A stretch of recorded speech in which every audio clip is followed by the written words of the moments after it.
Hello friends. आज हम बात करने वाले हैं पॉलिटी की। जैसे आप कह सकते हैं पॉलिटी या पॉलिटिक्स या पॉलिटिकल साइंस, बहुत सारे वर्ड हैं, सब में टेक्निकल डिफरेंसेस हैं। पर हम जो पॉलिटिकल साइंस या पॉलिटी होती है, जिससे काफ़ी स्टूडेंट्स को काफ़ी डर लगता है कि पता नहीं क्या क्वेश्चन आ जाएगा या कैसे हम उसमें स्कोर करें, इसके रटने वाला सब्जेक्ट है या समझने वाला सब्जेक्ट है। तो फ्रेंड्स, हम आपके लिए बहुत ही आसान लैंग्वेजेस में कुछ वीडियोस में 6 से 7 अपकमिंग वीडियोस में जो इंडियन पॉलिटी है उसके सबसे इम्पोर्टेंट और कोर टॉपिक्स हम आपको ईजिएस्ट लैंग्वेज में समझाने वाले हैं। आपको बहुत मज़ा आएगा फ्रेंड्स। और इसके साथ कुछ जुड़े प्रीवियस ईयर क्वेश्चंस या जो पीटी में कुछ पोटेंशियल क्वेश्चंस है जो आ सकते हैं जेपीएससी में या कोई और स्टेट पब्लिक एग्ज़ाम्स के लिए, वो हम देखेंगे। ठीक है। तो जैसा कि हम बता दें आपको फ्रेंड्स, हम शुरू करने वाले हैं कॉन्स्टिट्यूशन से, क्योंकि ये बहुत ही बेसिक और अगर मैं कहूँ जो सबसे प्राइमरी चीज़ जो आप लोगों को समझना है पॉलिटिक्स समझने से पहले, वो है हमारा संविधान या कॉन्स्टिट्यूशन। उसके बाद फ्रेंड्स हम समझेंगे फेडरलिज्म क्या होता है, जिसे हम संघवाद कहते हैं, फेडरलिज्म। उसके बाद हम समझेंगे पार्लियामेंट। पार्लियामेंट आप जैसे जानते हैं उस दोस्तों, लोकसभा, राज्यसभा, प्रेसिडेंट। इसी के अंदर आप एग्जीक्यूटिव्स, मैं आपको बता दूंगा एग्जीक्यूटिव्स क्या होते हैं, प्रेसिडेंट, गवर्नर, ये सब टाइप की चीज़ें आपको मैं बता दूंगा। पार्लियामेंट के बाद हम जानेंगे पंचायती राज। जैसा कि आप जानते हैं फ्रेंड्स, ये बहुत ही ज़्यादा इम्पॉर्टेंट है। आप कोई भी कॉम्पिटिटिव एग्ज़ाम्स दो, बिना पंचायती राज के आप अच्छा स्कोर कर सकते हैं, या पॉलिटी में बिना पंचायती राज का कोई क्वेश्चंस आ जाए, ये इम्पॉसिबल है फ्रेंड्स। पंचायती राज बहुत ही ज़्यादा इम्पॉर्टेंट है। उसके बाद हम बात करेंगे फंडामेंटल राइट्स की, फंडामेंटल ड्यूटीज़ की, डीपीएसपी की, directive principles of state policy, राज्य के नीति निर्देशक तत्व जो है फ्रेंड्स। और इसके अलावा हम बात करेंगे फ्रेंड्स और भी जैसे कुछ मिसलेनियस टॉपिक्स हैं जो आपको परेशान करते हैं फ्रेंड, जैसे कॉन्स्टिट्यूशनल बॉडीज़ हैं कुछ, संवैधानिक जो हम कुछ इंस्टीट्यूशंस हैं फ्रेंड, जैसे इलेक्शन कमीशन हो गया, सीएजी हो गया, अटॉर्नी जनरल ऑफ इंडिया हो गया। इस टाइप के जितने भी बॉडीज़ हैं फ्रेंड्स, हम उसके बारे में डिस्कशन करते हैं। ठीक है फ्रेंड्स, तो हम शुरू करते हैं कॉन्स्टिट्यूशन से। ओके। तो कॉन्स्टिट्यूशन, मैं आपको बता दूं फ्रेंड्स कि जो कॉन्स्टिट्यूशन है इसको समझना इतना इजी और इतना इम्पॉर्टेंट है कि इसके बिना आपका जो पॉलिटिकल साइंस है वो बहुत ही अधूरा है। तो जैसा कि आपको एक एग्जांपल के ज़रिए मैं समझाने की कोशिश करता हूँ। एक क्लास, हम लोग सब जब बच्चे थे फ्रेंड्स, तो हम क्लास में पढ़ा करते थे। क्लास में सपोज़ 50 स्टूडेंट्स था हमारा, और एक मॉनिटर था फ्रेंड्स। ठीक है, एक मॉनिटर था। और आपको तो पता ही होगा फ्रेंड्स कि एक मॉनिटर क्या 50 स्टूडेंट्स को अच्छे से कंट्रोल करना, या कहो या उसके सब कोई शांति से रहे, सब कोई अपना काम करे, ये कर सकता था क्या? बहुत ही मुश्किल होता था फ्रेंड्स, है ना।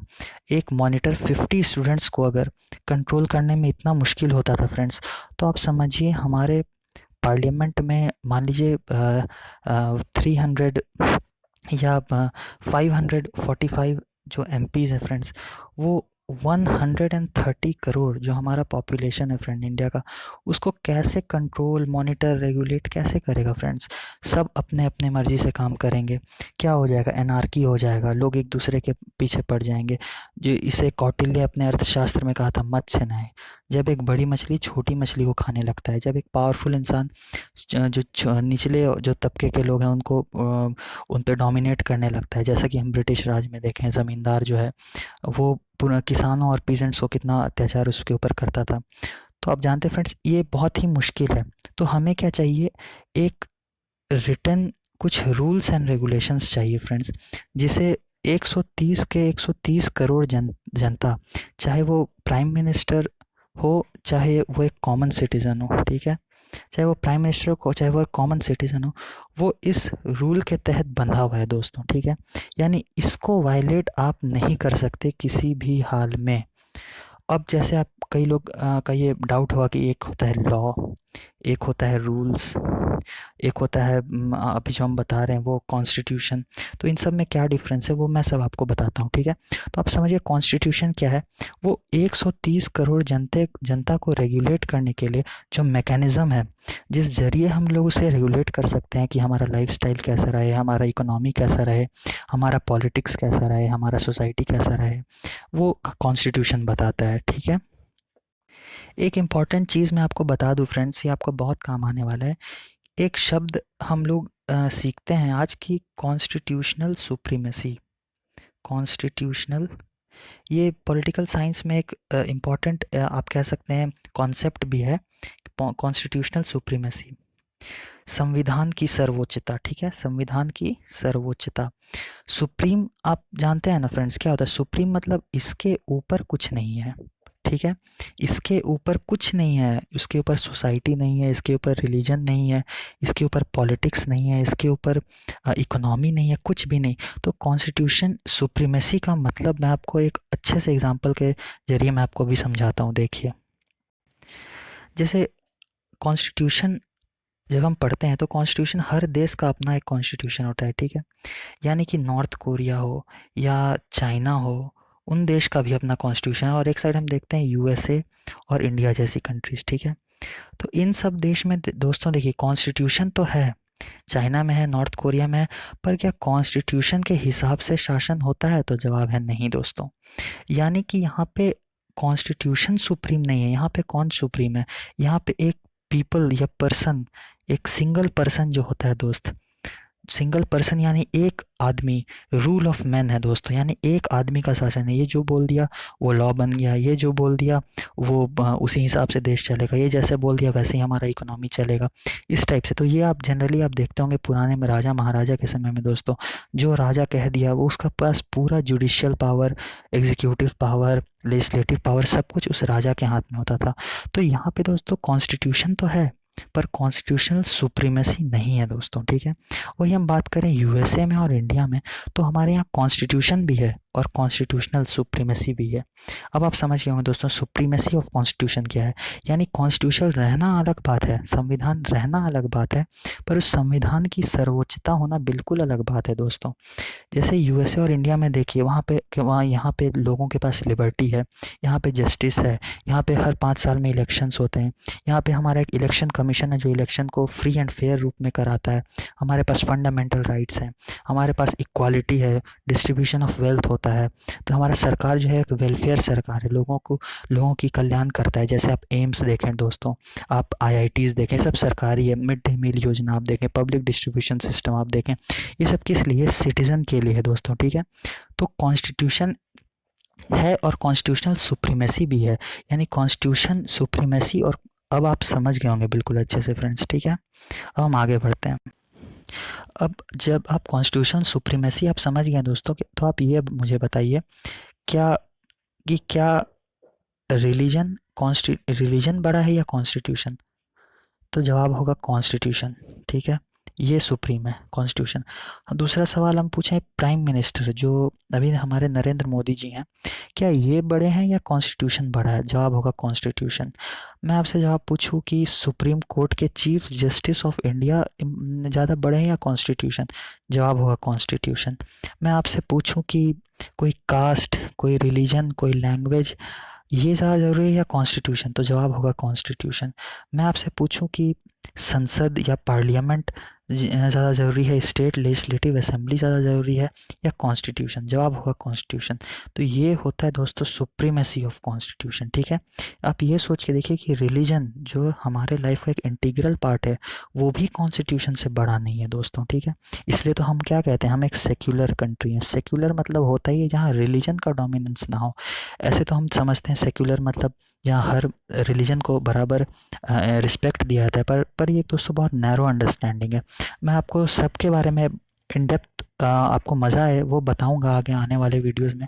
सेक्युलर मतलब सिर्फ ये नहीं होता कि हर धर्म को बराबर इक्वल इम्पोर्टेंस दिया जाए। सेक्युलर कंप्लीटली एक डिफरेंट चीज़ है। सेक्युलर मतलब होता है जो स्पिरिचुअल या रिलीजियस ना हो, जो हम मटेरियल से हमारा जुड़ा हो, मटेरियलिस्ट लाइफ से जुड़ा हो, ठीक है दोस्तों। जैसे मैं आपको कहूँ कि आपको आपको आपको मोक्ष चाहिए या आपको एक फ़ेरारी चाहिए, ठीक है? अगर आज के मैं युवा से ये प्रश्न पूछूं कि आपको एक साइड में एनलाइटनमेंट चाहिए, मोक्ष, और या एक साइड आपको फ़ेरारी कार चाहिए, तो लोग बोलेंगे भैया मुझे फ़ेरारी कार ही दे दो। तो ये है दोस्तों मैटेरियलिज्म। मैटेरियल मतलब जहाँ स्पिरिचुअल चीज़ इम्पोर्टेंट नहीं होके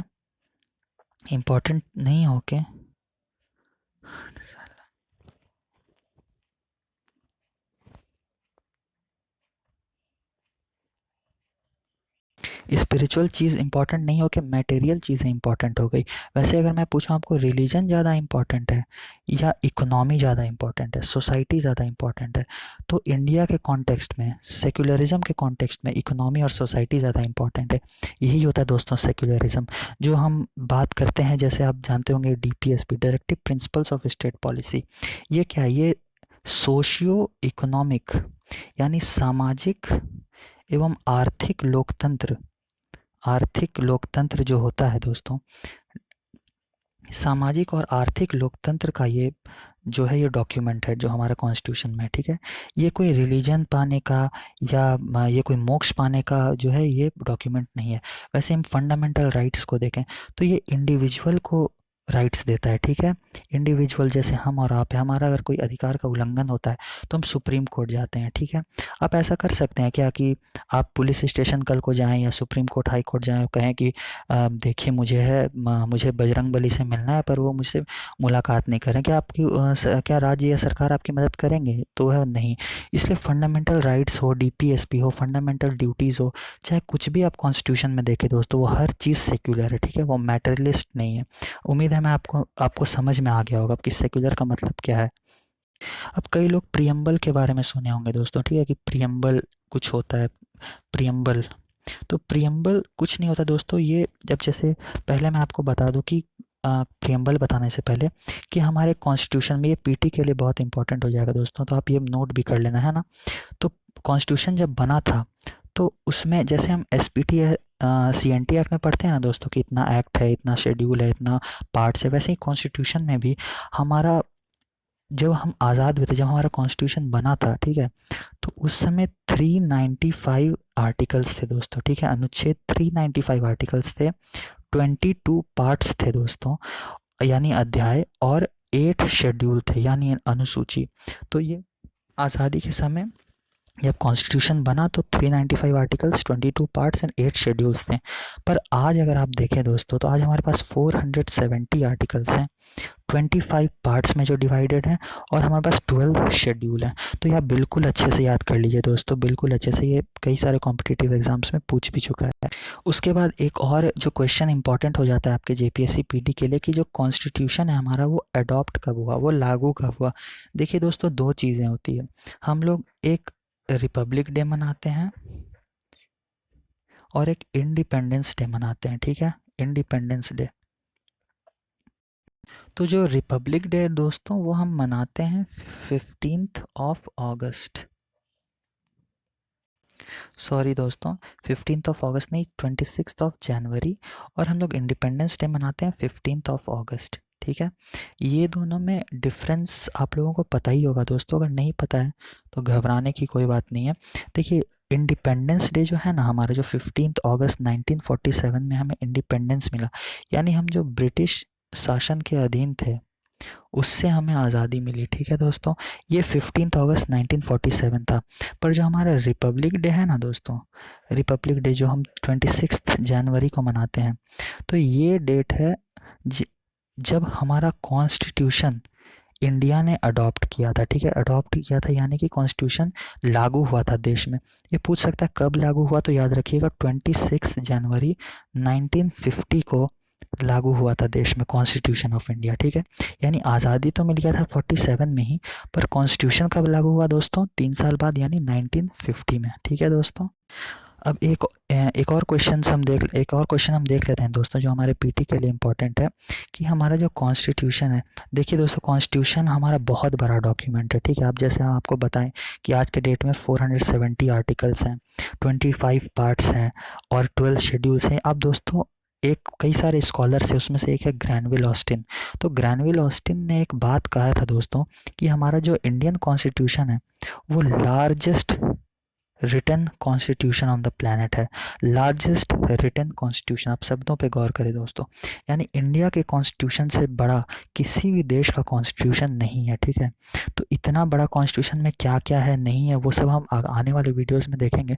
पर इतना बड़ा कॉन्स्टिट्यूशन बस 3 साल में बनाना काफ़ी मुश्किल था, इसलिए हमने उसे, जो उसका मेन मेन कुछ कुछ हिस्सा है दोस्तों, वो हम किसी और एक्ट से लिए थे। तो कई बार पूछ सकता है कि जो कॉन्स्टिट्यूशन ऑफ इंडिया है हमारा, वो किस एक्ट से बहुत ज़्यादा प्रभावित था। तो आपका जवाब हो जाएगा गवर्नमेंट ऑफ इंडिया एक्ट 1935, ठीक है, ये याद रखिएगा दोस्तों। ये हम हिस्ट्री में भी हम इसे पढ़ते हैं, ये बहुत इंपॉर्टेंट एक्ट है 1935 का गवर्नमेंट ऑफ इंडिया एक्ट। और इसी के 2 साल बाद 1937 में इलेक्शंस, जनरल इलेक्शंस पहली बार इंडिया में कंडक्ट होते थे दोस्तों। तो ये जो एक्ट है ना, गवर्नमेंट ऑफ इंडिया एक्ट 1935, ये बहुत ज़्यादा इंपॉर्टेंट एक्ट है। और इसी एक्ट, ये जो एक्ट है ये बेस बना था हमारा कॉन्स्टिट्यूशन का, यानी इसका जो बहुत इंपॉर्टेंट जो कुछ इसका जो आइडियाज़ था, कुछ वैल्यूज़ था, वो हमने कॉन्स्टिट्यूशन में अपनाया है अपना, ठीक है। अब एक बार प्रियम्बल भी समझ लीजिए दोस्तों, ठीक है। अब एक बार प्रियम्बल भी समझ लीजिए, तो बहुत आसानी होगा अभी समझने में। कि देखिए, जैसा कि आपको बताएं कि कॉन्स्टिट्यूशन हमारा काफ़ी बड़ा है, ठीक है। अब जैसे दोस्तों, आप हैं या हम हैं या कोई भी रहे, तो उसका कुछ नाम होता है, ठीक है, और उसका कुछ नेचर होता है, ठीक है। तो अगर आप इससे मिलें तो आप जल्दी से इसके बारे में 1-2 दिन में आप क्या जान सकते हैं? ज़ाहिर सी बात है, आप नाम जान सकते हैं दोस्तों, ठीक है। 1-2 घंटे में आप नाम जान सकते हैं, क्योंकि नेचर जानने में दोस्तों किसी का 1 से 2 महीना भी लग जाता है। कई बार ऐसे लोग भी होते हैं जो जैसे शाहरुख खान टाइप या सलमान खान टाइप, जो समझ में आते नहीं, वो जो आप डायलॉग आपको पता ही होगा दोस्तों, किक वाला। तो इस एग्जाम्पल से आप समझिए दोस्तों कि हमारा कॉन्स्टिट्यूशन इतना बड़ा है कि इसे पढ़ने बैठना, कोई अगर इंसान इसे समझना चाहे तो इसे पढ़ने बैठना ही एक बहुत बड़ा टास्क हो जाएगा दोस्तों। इसलिए इसका जो एक शॉर्टर वर्जन है, जो इसका आईडी कार्ड है, आईडी कार्ड, जैसे आपका एक आईडी कार्ड जिसमें आपका नाम रहता है, तो ये आईडी कार्ड ही को प्रियम्बल कहते हैं दोस्तों, ठीक है। कई सारे बुक्स में लिखा होगा कि preamble is the introduction of constitution, introduction. तो आप जो भी बोलिए दोस्तों, वर्ड अलग अलग है पर चीज़ एक ही है, ठीक है। यानी प्रियम्बल इस कॉन्स्टिट्यूशन का एक छोटा सा रूप है दोस्तों, ठीक है। तो आपको प्रियम्बल आ गया कि प्रियम्बल क्या है, तो आप समझ जाइएगा कि वो कॉन्स्टिट्यूशन ही है। वो कॉन्स्टिट्यूशन का इंट्रोडक्शन है, उसमें सारा जितना भी मेन मेन इंपॉर्टेंट वर्ड्स दिए गए हैं जो दोस्तों प्रियम्बल में, जैसे equality, justice, democracy, Republic, secularism, socialism, ये सब हम बात करेंगे इसमें डिफरेंटली। पर आप जान लीजिए प्रियम्बल जो है वो कॉन्स्टिट्यूशन का धड़कन है दोस्तों, ठीक है। उसी से आप बाकी कॉन्स्टिट्यूशन को समझ सकते हैं, तो ये होता है प्रियम्बल, ठीक है। तो दोस्तों वीडियो ज़्यादा लंबी हो जाएगी, इसलिए मैं आपको अभी हम इसे क्लोज़ करते हैं दोस्तों। और आने वाले क्लास में मैं आपको कुछ और भी बातें बताऊंगा, जैसे एक होता है अमेंडमेंट, ठीक है, संशोधन, जिसे हम संशोधन कहते हैं, ठीक है। अमेंडमेंट क्या होता है, ठीक है, ये हम इसके बारे में जानेंगे। इससे भी क्वेश्चंस पीटी में आते हैं, जैसे ये 368 आर्टिकल में होता है, तो ये क्या होता है, कितना बार टोटल अभी तक अमेंडमेंट हो चुका है। उसके बाद हम देखेंगे शेड्यूल्स, जो हम बताए थे दोस्तों आपको 12 शेड्यूल्स है। तो शेड्यूल जो है आपको दोस्तों बहुत ही ज़्यादा इंपॉर्टेंट हो जाता है, क्योंकि कई बार डायरेक्टली वन लाइनर आपसे कोई एग्जामिनर जो पूछ लेगा कि जैसे शेड्यूल 9 क्या है, या schedule 5th and 6th schedule में क्या है, या फर्स्ट शेड्यूल में क्या है, इस टाइप से एकदम डायरेक्टली क्लियर कट क्वेश्चंस आपसे पूछेगा। तो आप पूरे के पूरे 12 शेड्यूल्स तो नहीं, पर कुछ कुछ इंपॉर्टेंट है मैं आपको बता दूंगा, उसे कम से कम एटलीस्ट आप देख लें दोस्तों अच्छे से, ठीक है। उसके बाद दोस्तों हम और भी कुछ कॉन्स्टिट्यूशन से रिलेटेड कुछ बातें जानेंगे, जो आपको आगे चल के और भी चैप्टर्स में, जैसे फेडरलिज्म, पार्लियामेंट्री फॉर्म, पंचायती राज, कई सारे जगह आपको आपको हेल्पफुल हो सकता है दोस्तों, ठीक है। एक बात मैं आपको बता दूं दोस्तों कि एक बात याद रखना कि इंडिया और पाकिस्तान एक साथ, दोनों को इंडिपेंडेंस मिला, ठीक है, ब्रिटिश राज से। पाकिस्तान और इंडिया का एक साथ इसलिए कॉन्स्टिट्यूशन भी फ्रेम हुआ। तो आपको पता है दोस्तों, पाकिस्तान का जो कॉन्स्टिट्यूशन है वो कितने सालों तक चला, यानी कि वहाँ पर पता ही है दोस्तों, वहाँ कई बार जो है वो तख्ता पलट होते रहा है। तो कॉन्स्टिट्यूशन वहाँ इतना, मतलब वो लोग अपने कॉन्स्टिट्यूशन का इतना वैल्यू इतना कम दे दिए कि आज़ादी के 2 से 3 साल बाद ही कॉन्स्टिट्यूशन को ख़त्म करके फिर नया कॉन्स्टिट्यूशन बनाया, उसके बाद फिर ख़त्म किया गया फिर। तो ऐसे कई ज़्यादा बार हुआ गया। यानी आप इससे देख सकते हैं कॉन्स्टिट्यूशन बिल्कुल भी वैल्यू वहाँ नहीं रखता है, वहाँ क्या रखता है, आर्मी का शासन है, ठीक है। आप जानते हैं दोस्तों, ये मुझे बताने की ज़रूरत नहीं है, और मैं इस पर जाना भी नहीं चाहता अभी। लेकिन आप इंडिया में उसी टाइम देखें दोस्तों, तो पिछले 70 सालों से हमारा constitution, one and only constitution अभी भी बना हुआ है दोस्तों। इसमें अमेंडमेंट तो होते हैं, अमेंडमेंट यानी चेंज, बदलाव, कुछ ना कुछ बदलाव होता है, लेकिन कभी भी ऐसा नहीं हुआ कि हमारा कॉन्स्टिट्यूशन बदल दिया गया या कॉन्स्टिट्यूशन को सब्जुगेट कर दिया गया, कि कोई मिलिट्री शासन आ गया। ये हमारा दोस्तों डेमोक्रेसी की जो है जान है दोस्तों, ठीक है। हमारा वैल्यूज़ है, जो जो लिबर्टी, इक्वालिटी, जस्टिस, फ्रेटर्निटी की हम बात करते हैं, वो वैल्यूज़ हमें कॉन्स्टिट्यूशन देता है। इसलिए बहुत ही ज़्यादा ज़रूरी है दोस्तों कॉन्स्टिट्यूशन पे आपको सवाल गारंटी मिलेंगे। जेपीएससी में आप कोई भी कॉम्पिटिटिव एग्ज़ाम्स दें, ज़रूर आपको कॉन्स्टिट्यूशन पे सवाल आता है। और बाकी इसके बाद जितने भी कुछ है मैं दोस्तों, मैं आपको अगली वीडियोस में बताऊंगा। ओके दोस्त, थैंक्स। जोहार झारखंड, बाय।